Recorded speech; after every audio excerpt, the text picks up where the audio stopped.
All right. So before I jump in, I just want to give some quick content warnings.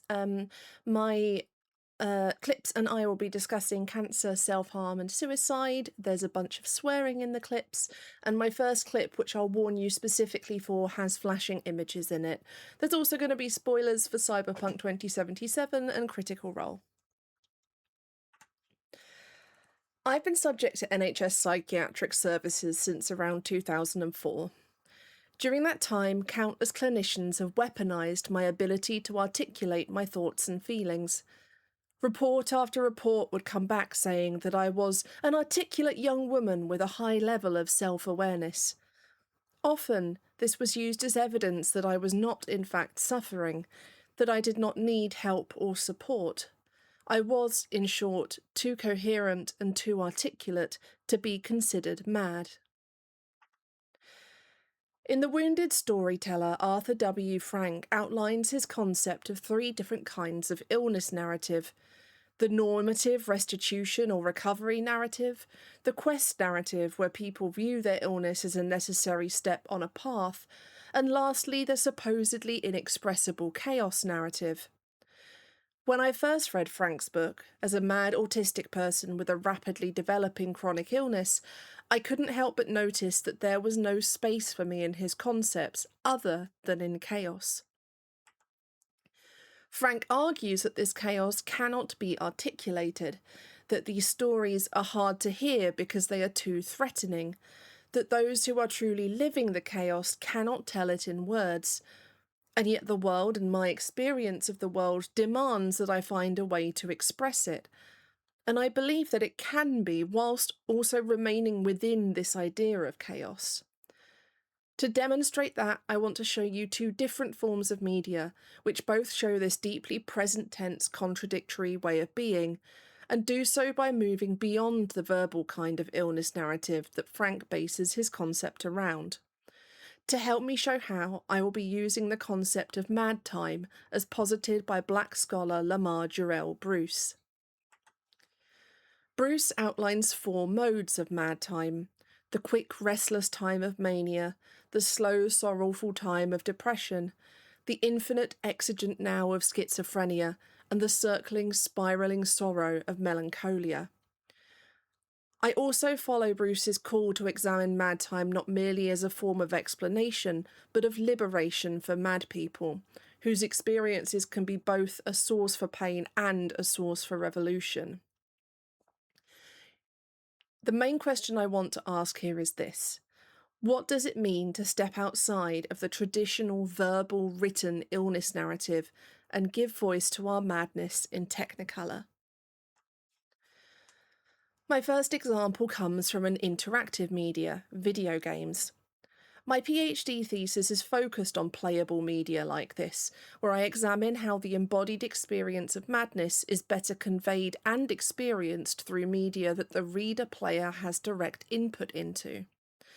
This clip comes from the game Cyberpunk 2077, a post-apocalyptic, high-tech world where everything has been taken over by corps, giant megacorporations with soulless morals, which might sound familiar.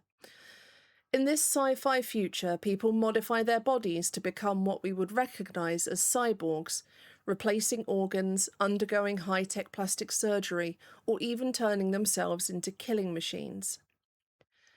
In this clip we play as V, who has just come back from death thanks to a prototype computer chip she inserted into her cyberware. She has come from a meeting with one of her best friends, a doctor, who has told her that the chip contains the personality of someone else, and that the chip is now rewriting him over her psyche, a sort of psychological autoimmune disease. This is the first scene where she encounters that person. And this is the clip that contains, as you can see, the flashing images, violence, self-harm, and discussion of suicide. There is also some visible blood at one point. It lasts 2 minutes 15 seconds, so please look away or leave the room if you need to. Where did you even come from? How are we even talking? How the fuck should I know? The fuck kind of droid toy are you supposed to be? Fucking ghost off!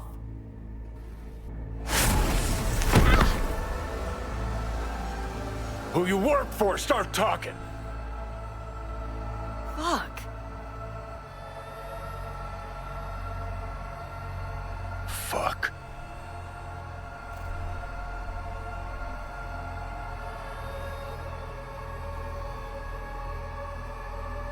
Fucking Chip. Rip the thing out myself. No, wait!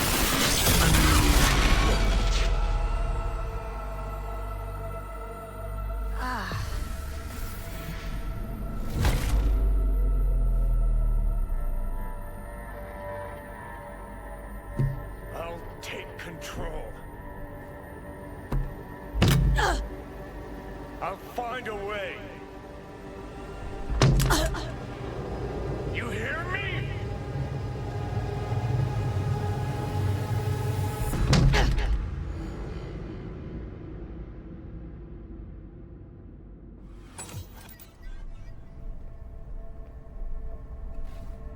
See you never, asshole. Now like that. Stick some iron in your mouth and pull the trigger. I can feel it. Our minds touching. I'm like mold on fruit, creeping into you. Nothing I can do about it. You hear me? I'd puke if I fucking could. It's just a copy of the engram. I'm out there somewhere. Gotta be. Leave me alone! Get out! Just get the fuck out! Lead to the head, only thing that'll fix this. Hear me, bitch? A bullet to the fucking brain!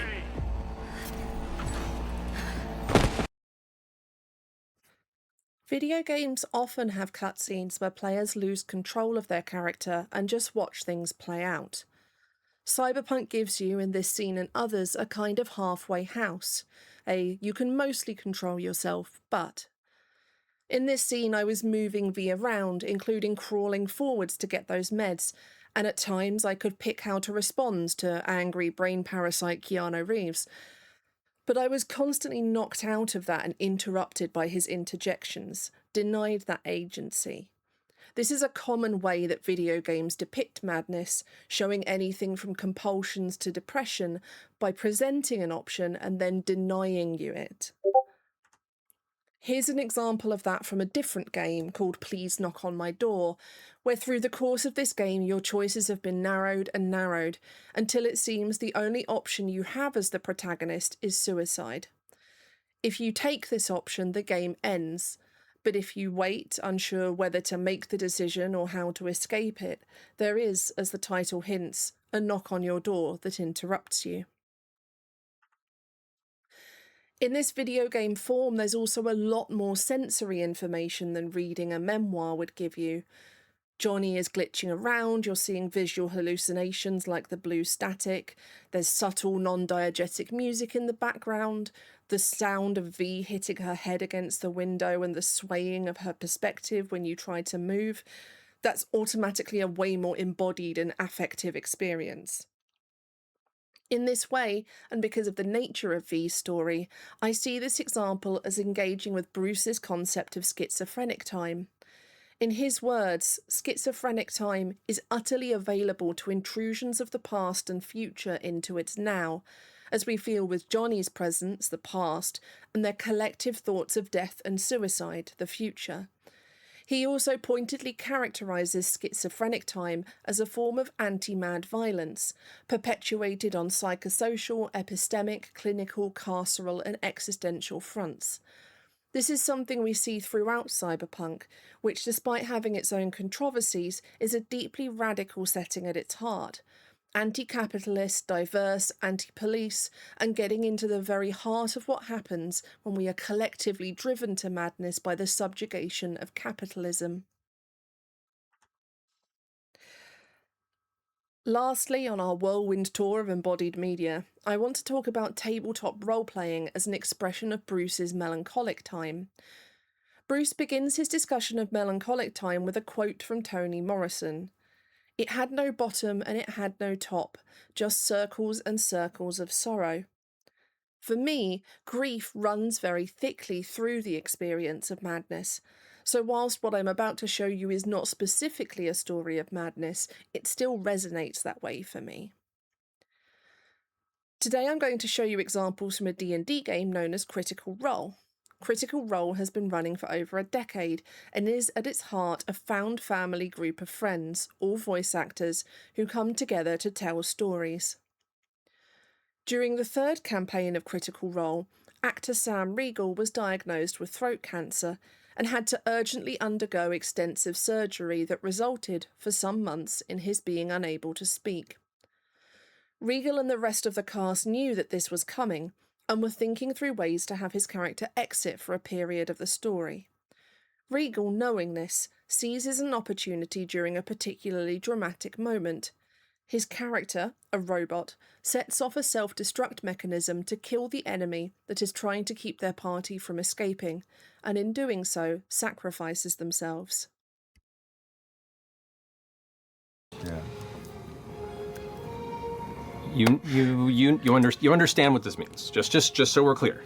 No! And rage, that's okay. No, the rage that I feel, the stress being so high, the fuel pumping through my core, it has reached a level it's never reached before.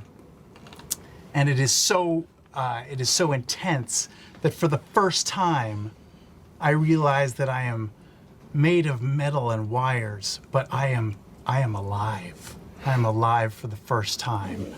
And I am alive not because I was made by Dee or Dancer or even the Changebringer. I'm alive because they made me alive. And it's the connections that I made with all of them. And it's a feeling of joy. And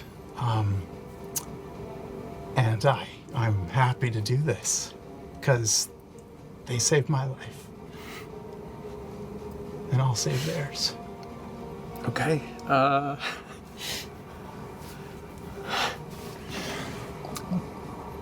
Okay, you know what? Go ahead and roll some damage for me. Fans of the show have remarked in viewing this episode since that with the knowledge that Sam had already been diagnosed and was awaiting surgery at this point, you can see the grief in everyone's faces going further than just the character's heroic sacrifice. This is a phenomenon known as bleed, where a character's emotions bleed into the player's emotions, or vice versa. Here it's less an exchange of feelings than a meshing, where the character's grief at losing fresh-cut grass meshes with the cast's fear of losing Sam and of the journey he will need to go on to recover. As of this date, several years later, Riegel is cancer-free, following successful surgery and chemotherapy, and through therapy has been able to fully regain his voice. But these circles of sorrow aren't just something that fans have seen either. In Critical Role's talkback show, Four-Sided Dive, some of the group discussed how they felt during that episode. Yeah. But no, I thought that I was very pleased with the way that Fresh Cut Grass died, and it was a very emotional night for many reasons, but I thought it was dramatic and fun, and it was great. It was... In-game, it was such an incredible, unexpected, narrative layer. And then, now that we can talk about what you were about to endure, there was that subconscious layer underneath it. As soon as we realized what was happening, it was so many emotions hitting, on a very public level and also on a very private level that, it caught me off guard harder than I would have anticipated. Yeah. I know. We missed you so fucking much. I didn't know how long I would be gone.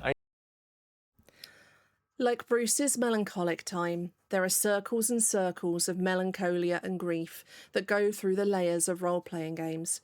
This is just one example, but I could give so many more just from that one show and from my own experiences. Role-playing has been something through which I can play with my madness, exploring my own madness and feelings by imprinting some or all of that experience onto a character. Like Riegel and the cast of Critical Role, I feel those ripples exchanged back and forth with my character, impacting my life for months and years to come after telling these stories. Stories that are present tense, that are chaotic, and that don't always need to be understood right in that moment.